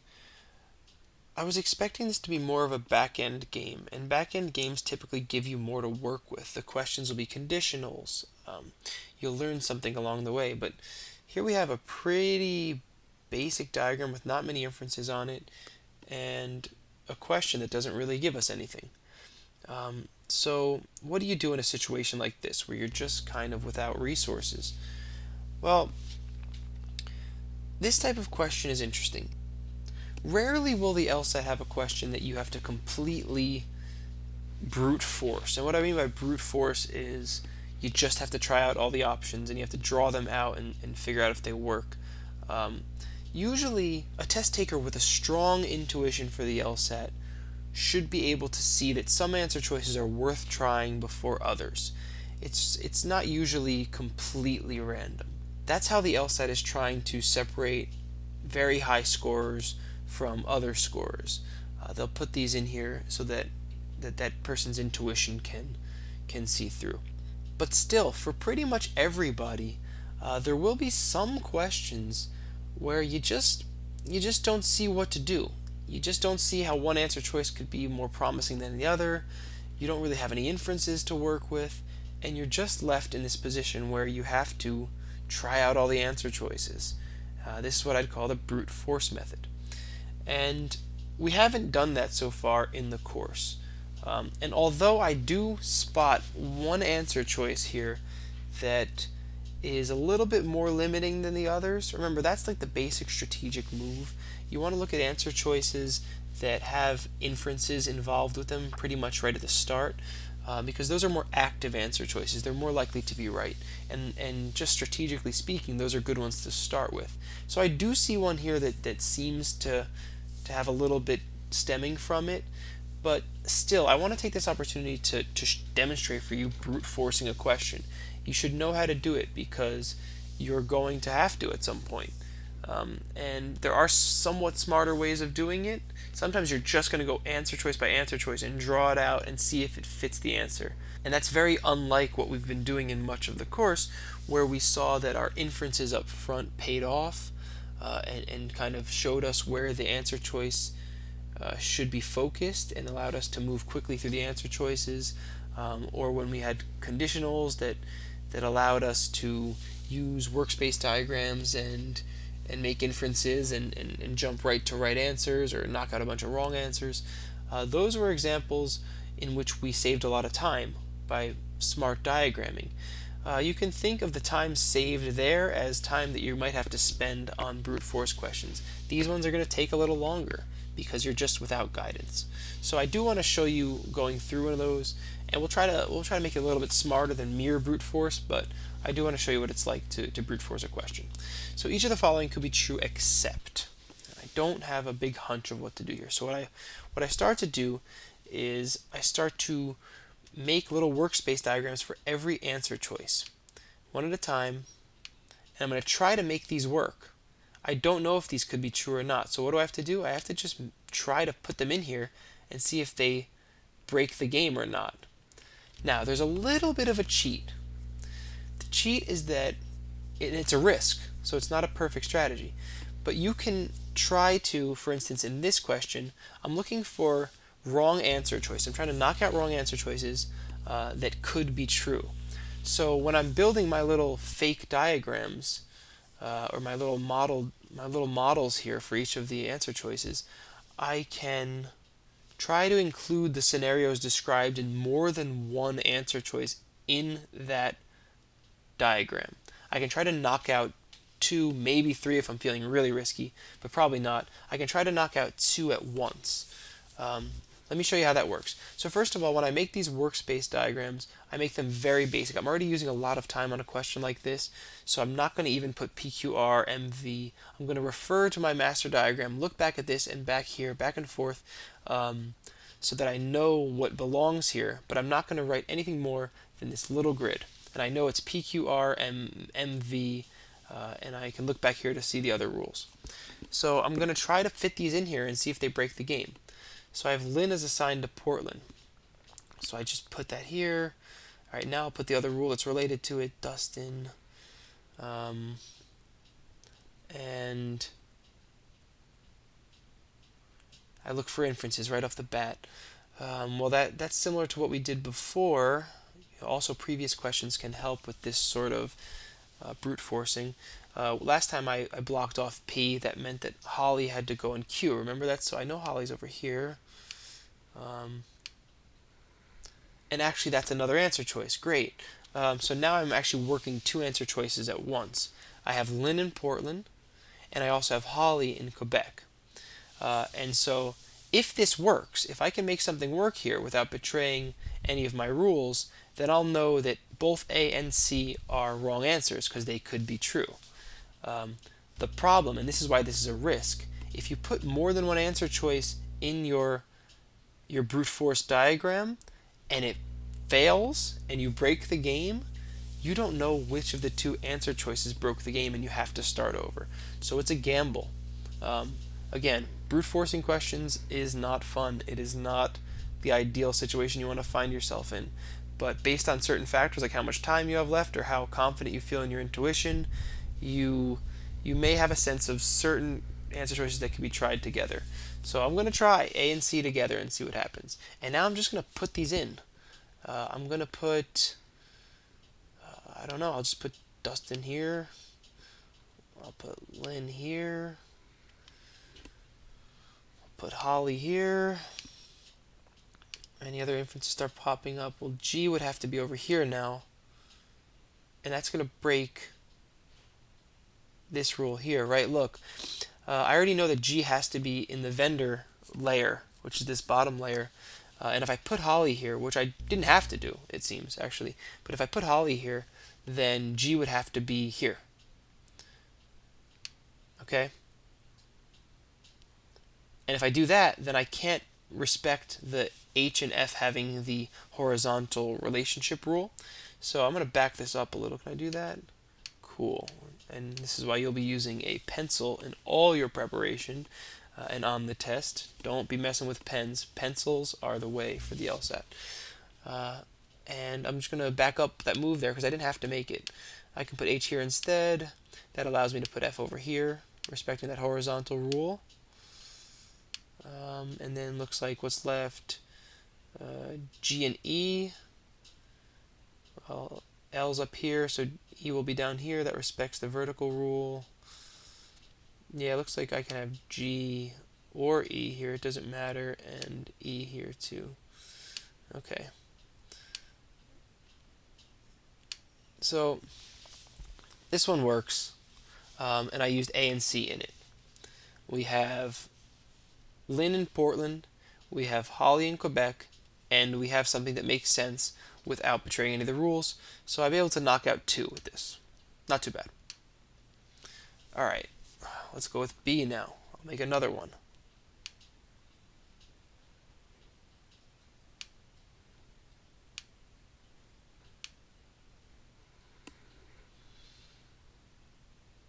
Okay, Lynn is assigned to Rochester. Okay, what is Lynn involved in? Lynn has to have a vertical relationship with E. Oh, actually, remember in the last question we talked about throwing Ezra and Lynn into Rochester, and that didn't cause a problem for something? I don't remember exactly what it was, but let's try putting B and D together. Let's put both E and L, because we need to respect their vertical relationship. Let's put them in the same city. And I don't know if it really matters which one is which. So let's put Ezra up here. Let's put Lynn down here. They're both in Rochester. Cool. Now I have to make the rest of this thing work. G is going to have to be down here. And I need okay, I have a chunk. Remember, I have a horizontal chunk, H and F. And that can't go at the bottom because I need to put G somewhere in the bottom. So let me put my horizontal chunk here. Okay, the horizontal relationship is now represented. I know D has to go here, and G has to go here. Okay, cool. This looks good. E and L are on different layers. H and F are on the same layer. H is not over here. D is here. G is here. Yeah, and we used B and C, showing that both B could be true and B and D can be true as well. And that leaves E as our correct answer, assuming we didn't mess up. This is messy business. This is one of those questions, when you're brute forcing, chances are that means that you are using a bit of time, but if by chance you have extra time at the end, the ones you brute forced might be the ones that you want to go back and check. But that's for a more advanced stage of preparation. So let's now, since we've just wasted tons of time on this, let's waste a little bit more and just double check our last answer. Gaston is assigned to Portland. I just want to make sure we got this right. And this is one that you could have seen did something. It's one that actually has an inference associated with it, because if Gaston, we already know Gaston's layer. So if we also know Gaston's city, we know Gaston's assignment, right? We know he's the vendor in Portland, not just that he's in Portland. So if you had a more advanced intuition, you might have seen that up front and tried this first. And assuming it's right, we're not sure yet, that would have been helpful. But let's put Gaston there in P. He's in the vendor layer, and he's in the P Portland layer. And now that sets off an inference. Dustin's got to be up here. And now what can help me here is my horizontal relationship, right? H and F have to be on the same line, on the same layer, that is. And it can't be down. Oh, it can be down here. Oh, man. Okay, but even though it can be down here, so the horizontal is not helping us out. But look at this. What's left? The horizontal relationship and the vertical relationship, right? And that's problematic because we have a 2 by 2 here. 1, 2, 3, 4. No matter where H and F are, if they're up here or they're here, that's going to be problematic. Because if they're here, all that leaves is 2 squares on the same layer down here. And if they're down here, that leaves 2 squares on the same layer up here. And our other rule about E and L says they have to be on different layers. So there's actually no way in a 2 by 2 to respect both of these. You see that? Because if I put, for instance, I'll just show it once. If I put H here and F here, then I can't respect my E and L. And if I put E and L, I couldn't respect my HF anywhere. So it does turn out that E is our right answer. Gaston cannot be assigned to Portland. But yeah, this is messy work. Brute forcing is messy work. Luckily, we were able to, midway into it, find a couple of opportunities to lessen our workload, doing 2 answer choices at once. But like I said, that's risky. I really don't have any great advice for brute forcing except for to try to avoid it. A mistake that students make when they are not properly prepared for this section is moving to brute force too quickly. You shouldn't have to brute force that often. It might happen, but in the vast majority of the times, you've either missed an inference or your intuition hasn't guided you to some strategic direction for that question. So especially when you're in the beginning of your preparation for logic games, this is why we don't worry about timing in the beginning of your preparation, because if you're under time pressure, you're not going to have the presence of mind, the calmness to work through your inferences, to approach the question the right way. You're just going to be nervous and you're going to brute force everything, and that is a downward spiral because it wastes time. It's not efficient. It is not the way that you want to be doing this section. And actually, it is the reason why most students who don't understand diagramming do so poorly on the logic games, because if you don't know how this section works and you just get thrown into this thing, you just start brute forcing everything because you don't know how to diagram. You don't know how to play the game. So you brute force. And when you brute force everything, you only have time for a few questions on the section. 35 minutes are up. You've answered 5 questions. You've bombed the section. And that is a product of not understanding this section very well. So the more you brute force, the less prepared you are. So all the more reason to be prepared. Still, I wanted to show you that it does happen, that it's not the end of the world, and especially if you save time on other questions, you will be able to brute force a couple of them if you get stuck. So there's that. And there's actually no homework for sorting with extra dimensions. This is not a very common game type, and it wasn't found at all in the practice test that we're using for the course. So, you remember when having no homework was a great thing back in school? Um, I kind of feel a little bit bad that there's no homework this time, but keep an eye out for sorting with extra dimensions. Make sure you understand the defining characteristic, that second layer of categorization, and keep an eye out for them. They do happen, they're not that common, but keep an eye out for them throughout the other prep tests that you do. The diagramming will be pretty much what we did in the previous few slides.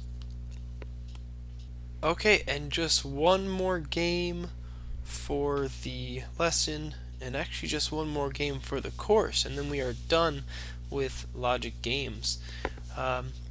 This is somewhat of a test, I guess, but it also demonstrates a few important concepts for the LSAT. There are games that are best classified as hybrids between sequencing and sorting.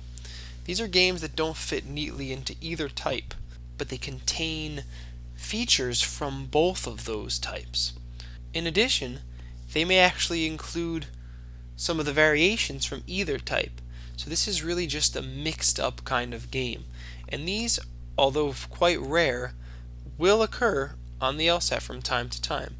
And these are really a test of your flexibility. If you understand all the different pieces, all the different ways and variations of games, then you should be able to construct a new diagram based on those pieces in order to meet the challenge that you're presented with. So give this one a try. Pause your video and try to create a diagram based on this setup. Take your time. Don't get worried about it. Just take it piece by piece, applying what you've learned already in this lesson and the lesson before that, and try to make a diagram out of this setup. Diagram all the rules. There'll be an odd combination of sorting rules and sequencing rules, and in a moment I will come back and show you how we can create this hybrid diagram. It's really not so bad, it's just unfamiliar. So give it a try.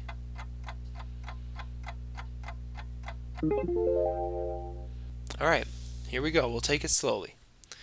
During a given week, a manager will interview 7 candidates: Alex, Bianca, Cameron, George, Emily, Franklin, and Gladys for a certain employment position.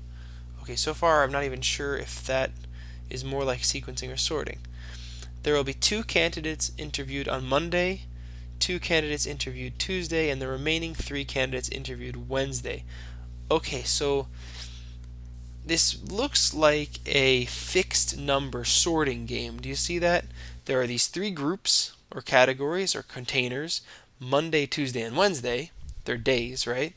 And we know that there are 2 elements on Monday, 2 elements on Tuesday, and 3 elements on Wednesday. So it looks like fixed sorting. You're going to sort the elements into the days. However, they are days, right? And days are in order. Mondays before Tuesdays before Wednesday. So there's both a sorting feature to this and also a sequencing feature. That's why it's a hybrid. So how can we represent this? Well, I'm going to start by making it sort of like a sorting game. Put Monday, Tuesday, and Wednesday. I'll put them in order. So I'm kind of both doing sorting and sequencing at the same time, because if this were a regular sequencing, I would have put them in order anyway, and if it were sorting, I would have put the categories here. I'm still going to circle them because I consider them categories, but they're in the right order, they're right in sequential order. The left, right, before, after relationship is going to matter, but let's see here now. 2, 2, and 3, okay? I can make a grid. It's fixed number, so I can make a grid.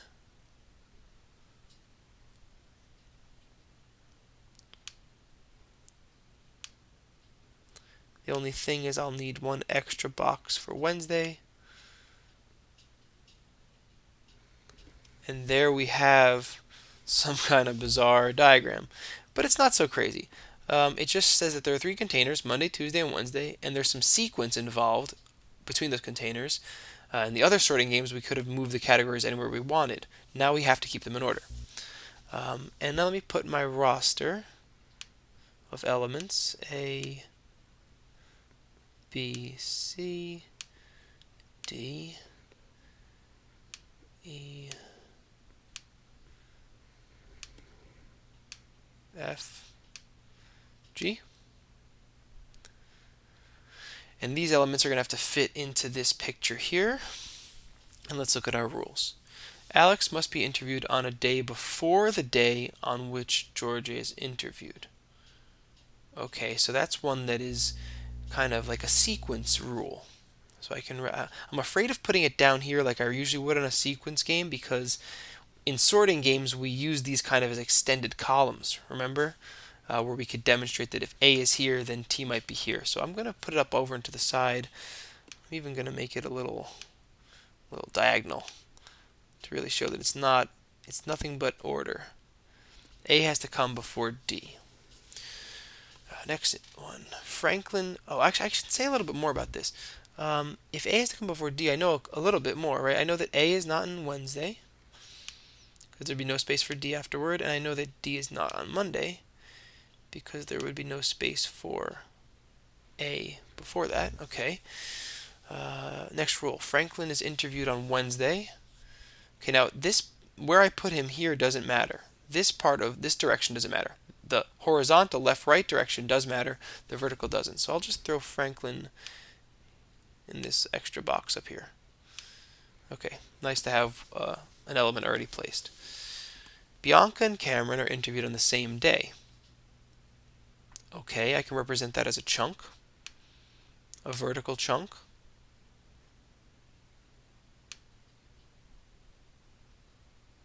More like a sorting chunk, really, but it represents some kind of sequential element, right? They're in the same time or the same day. And Emily must be interviewed on a day after the day on which Bianca's interviewed. Note it doesn't say on the day after. It says on a day after the day, which means it can be any day after this day. So I can put this, I can just connect it to this rule. Okay, so here is a diagram, a hybrid diagram, and it doesn't look so bad, really. It doesn't look super complicated. We have some limiting factors like chunks and directional rules. We have an element already placed, but it's not like anything we've seen before. It's just a weird hybrid. Now, before we get to questions, I want to introduce one last concept for logic games, and this is called framing. And we can do it with this game. So framing is when there are enough limiting factors in a game that there's only a very small number of ways that the game can play out in totality. There's only a few ways to assign all of the elements. And sometimes, if you can notice that up front, if you notice that just the setup plus the rules are very limiting and there's not many ways this whole thing can play out, you can do what's called framing, which is where you up front write out all the possibilities for the game, and then you just breeze through the questions because you have all the possibilities at your fingertips. It's pretty powerful. It doesn't happen all that often, but it does happen, and it is an extremely powerful technique if you can spot the opportunity to use it. So I want to demonstrate how it works, and I want you to see how powerful it can be. So good job with diagramming this hybrid. Now we're going to use it for framing, and it's going to be a lot easier than it might have been otherwise. So I'm looking at this diagram, and I'm looking at all these other rules, and I'm trying to see what's limiting about these other rules. Think back to our other lessons in logic games. What kind of things limit what we can do? What other kind of things constrain our possibilities and give us fewer ways of doing things? What's the most limiting thing we have here? We have a chunk, and chunks are always limiting, but this is more than a chunk. This is a chunk with a directional component, right? So this is our most limiting factor. This is limiting too, but this is our most limiting factor. Why especially? What's especially limiting about this? How many different places can BC chunk go in? It's represented visually, so we can see it's either going to be here, here, or here. 3, right? Wrong. It's actually only 2. It's either going to be BC on Tuesday or BC on Monday, because BC can't be on Wednesday because that pushes E over here, and there's no space for E over here. Okay, so already I see a huge limiting factor. There are only 2 ways to do BC, either here or here. So let's start by framing it that way.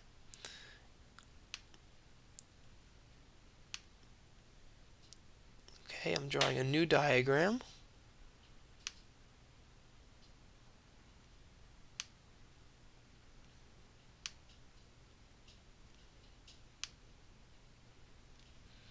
I know F goes here.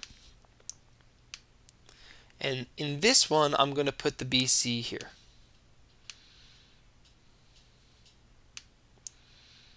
And I'll draw another one.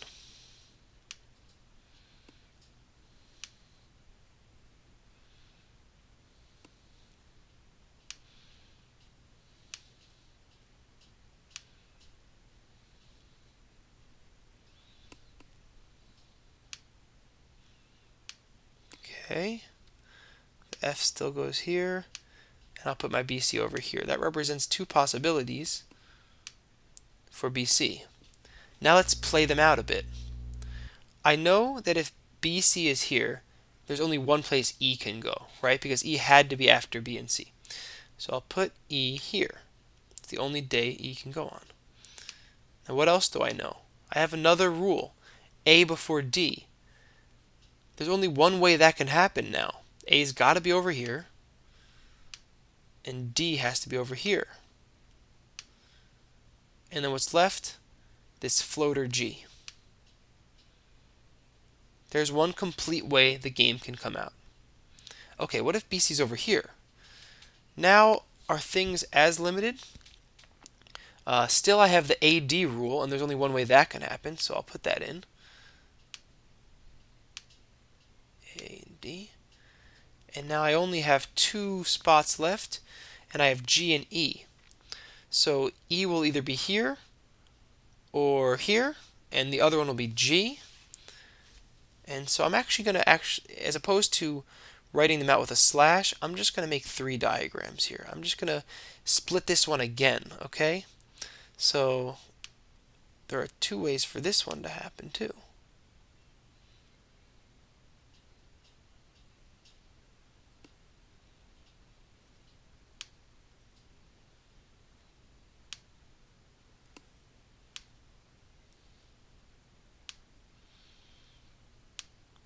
Okay, here B, C, A, D. So far it's the same, right? And then I'm going to draw up both possibilities. E here, respecting the E after BC rule, and the floater going here. Or E here, respecting the E after BC rule, and G over here. These 3 diagrams represent all the possible ways of filling out this game, and they weren't that hard to figure out. The first thing we noticed was that BC was pretty limiting. It could only go in this column or this column. And once I put it in this column, in Tuesday, the whole rest of the game finished. Once I put BC in Monday, there were only 2 ways to play that out, so we framed it again. So in total, we only have 3 ways for this whole game to play out. And that's extremely powerful. That's pretty cool. Watch how easy it is to answer questions once we can see all the possibilities at once. All right, let's work with our framed game. This one should be really easy. You're just going to look at the question, and then you're going to try to see how these frames can help you. So go ahead and pause this video. This should be real quick, but I'll be back in just a moment to talk about it with you.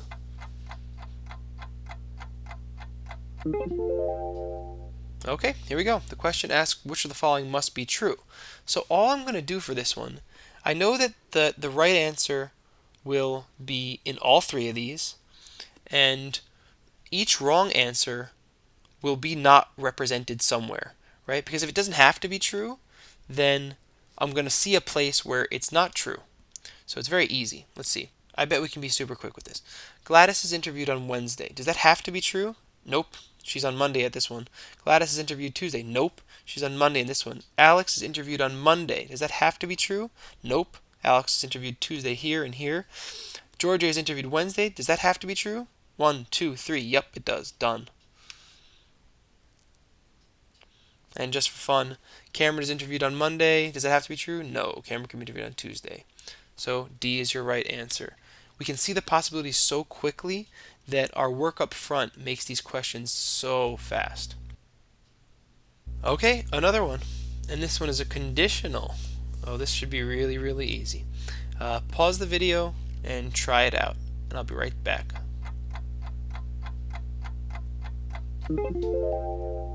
Here we go. If Alex is interviewed on Tuesday, which of the following must be false? No need to make a new diagram. We're just going to use our frames, but which ones are relevant? Which ones represent the condition that we're concerned with? If Alex is interviewed on Tuesday, well, this one has Alex on Monday, so we don't need to worry about this one. These two have Alex on Tuesday. Which of the following must be false? Okay, Cameron is interviewed on Monday. Well, that actually must be true, so that's not right. Gladys is interviewed on Monday. That must be false. That's your answer. Because we have all the possibilities, and this one is not in those possibilities, we know it must be false. And just for instructional purposes, we go through. C. Gladys is interviewed on Wednesday. Does that have to be false? Nope, we see it right here. That could be true. Emily is interviewed on Wednesday. We see that here. It's a could be true. Georgia is interviewed on Wednesday. We see that in both of them. That's actually a must be true. So there you have it, B.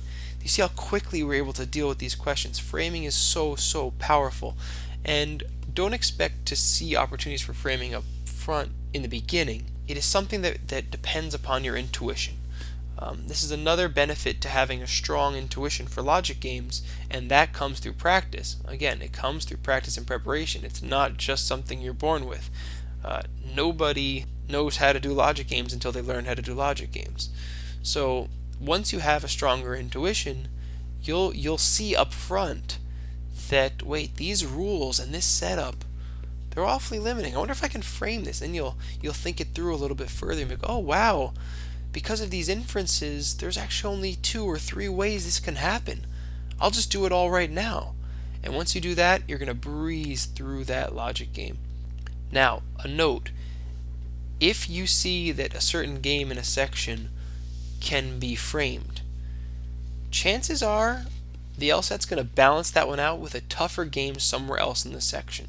They're aware that this game can be done super quickly. It's designed that way. And that means that if you can blast through this game using framing, chances are there's another game that the test makers expect you to take a little bit longer on. So don't be surprised if you see framing and then all of a sudden are dealing with a more complicated or more time-consuming logic game. It just makes sense, right? If one's really short and you always have the same amount of time, one's probably going to be a little bit longer. So remember, framing exists. Keep an eye out for it, but don't worry so much about it until you have a stronger intuition and you're a little further on in your test prep. And here is a hybrid game for you to try on your own. Keep an eye out for them. They're pretty rare, but they do happen. So be ready, be flexible, and take your time. What you've learned so far, if you apply it, should be more than enough to get you through hybrids. And that is it for logic games. This was a lot of instruction for this section.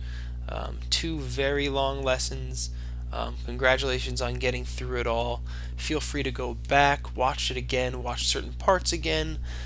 Make sure you understand how this works, and then practice until these really feel like games. They should be fun. Now, one more note about the way we presented logic games here. We talked about game types, sequencing and sorting, and then we talked about variations of those types, and then we talked about hybrids. And again, I mentioned it earlier, but I want to say it again. don't get too locked into this way of thinking. It's extremely helpful in the beginning. Almost every logic game can be characterized using the types and variations that we've discussed in this course. But sometimes the LSAT just throws out a game that defies categorization. It is just this completely different game. I remember there's one game in there that is just, there's like a numerical code has to be planned, and it consists of 3 numbers, and they can be in this order, and there was just kind of no, it didn't look like anything I'd ever seen before. So I'm telling you that now so you're not super surprised and nervous if that happens. But also, I'm trying to reinforce the idea that you should be flexible. You should think about logic games as all being fairly related to one another, all testing the same sort of game playing, and it's that core skill of game playing, of recognizing logical connections, of being wise with your diagram construction, of seeing how rules interact with each other, how to represent rules. All of that stuff is featured in all games no matter what. And those are the core skills that you're really practicing. So don't get too locked into thinking them as types, but still, in the beginning especially, realize that there are tons of patterns and there are things that we can characterize using the types and variations. And just one more thing on that, when you do get a game that is not easy to characterize or that completely defies categorization, it's usually a little bit easier. The trick there, what the LSAT is trying to trick you with, is the fact that it's an unfamiliar game. So if it's already unfamiliar, they're probably not going to make it difficult as well. They're hoping that people see something unfamiliar and they're not flexible, they freak out, and they don't realize that this game is actually super easy. That code game with the numbers, it actually ended up being really easy. But if you sat there and you panicked because you've never seen a game like that before and you don't know what to do, and you think it's going to be super hard, you may end up making it super hard. So just be aware of that up front. If it defies categorization, it's probably a little bit easier. So relax, take a deep breath, and apply what you know, the core skills that you've been practicing, and you'll be fine. Next lesson is lesson 6, reading comprehension, and I look forward to seeing you there.